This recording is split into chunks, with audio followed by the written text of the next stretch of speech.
काश्मीर खोऱ्यात हिजबुल मुजाहिद्दीनची आर्थिक नाकेबंदी सुरू झाली आहे।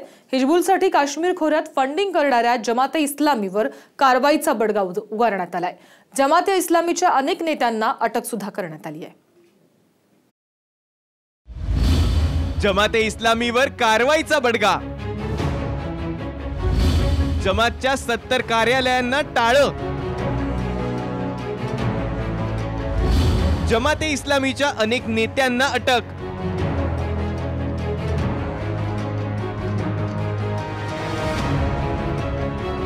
हिजबुल मुजाहिद्दीनला काश्मीर खोऱ्यात छुपी आर्थिक मदत करणाऱ्या जमाते इस्लामीवर केंद्र सरकारनं कारवाईचा बडगा उचललाय। जमातच्या 70हून अधिक ठिकाणांना टाळं ठोकण्यात आलंय। अनेक नेत्यांना अटक करण्यात आली आहे। काश्मीर खोऱ्यातील जमातची 52 कोटींची संपत्ती सील करण्यात आली आहे। UAPA कायद्यानुसार ही कारवाई करण्यात आली आहे। जमाते इस्लामीवर 2 दिवसांपूर्वीच केंद्रानं बंदी घातली होती। त्यानंतर लगेचच ही कारवाई सुरू करण्यात आली आहे। दहशतवाद्यांना मदत करणारे त्यांचे समर्थक यांना सुद्धा आपल्याला पकडावं लागेल आणि त्यांना अटक करावी लागेल। आणि असे समर्थक आहेत ज्याला इंग्लिश भाषेमध्ये OGW म्हणजे ओव्हरग्राऊंड वर्कर्स म्हटलं जातं, तर त्यांना सुद्धा न्यूट्रलाइज करणं हे महत्त्वाचं आहे। आणि जमाते इस्लामी ही जी एक संघटना आहे ही त्यांची सर्वात मोठी समर्थक आहे। या संस्थेच्या अनेक शाळा आहेत, या संस्थेचे अनेक मदरसा आहेत, या संस्थेच्या अनेक मस्जिदी आहेत। आणि यामध्ये काय होतं तर यामध्ये जे युवक तिथे येतात त्यांच्यामध्ये उग्रवाद पसरवला जातो आणि त्यांना उग्रवादी बनवलं जातं। जाणून घेऊयात काय आहे जमाते इस्लामी। जमाते इस्लामी ही फुटीरवादी अतिरेकी विचारधारेचं समर्थन करणारी संघटना आहे। हिजबुल मुजाहिद्दीनचा आर्थिक कणा आणि उजवा हात म्हणजे जमाते इस्लामी। जमाते इस्लामीचा 1971 पासून काश्मीर निवडणुकांमध्ये प्रवेश आहे। अतिरेकी कारवायांना जमाते इस्लामीचा छुपा पाठिंबा आहे। पाकिस्तानच्या इशाऱ्यावर नाचणारी संघटना म्हणजे जमाते इस्लामी। इस्लामसाठी हिंसेचं समर्थन करणारी संघटना म्हणजे जमाते इस्लामी।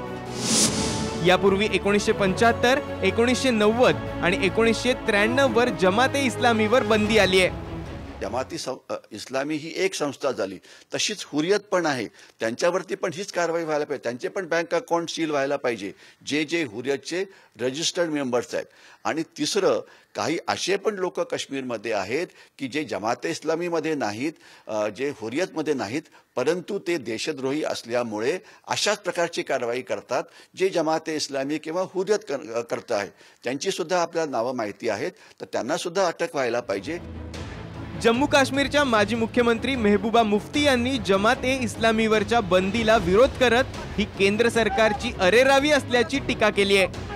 PDPनं काश्मीर खोऱ्यात या संदर्भातली निदर्शनही केलीत।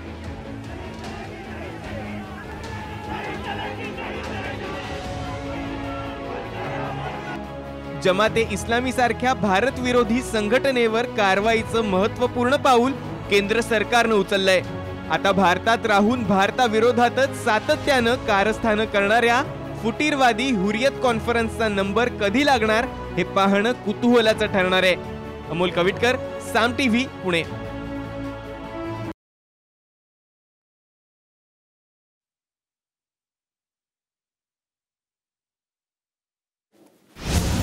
एअर स्ट्राईक मध्ये जैशच्या 4 इमारती उद्ध्वस्त।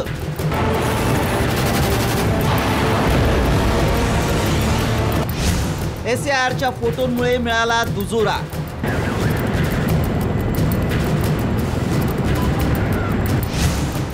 पितळ उघड होऊ नये म्हणून पाकची लपवाछपवी।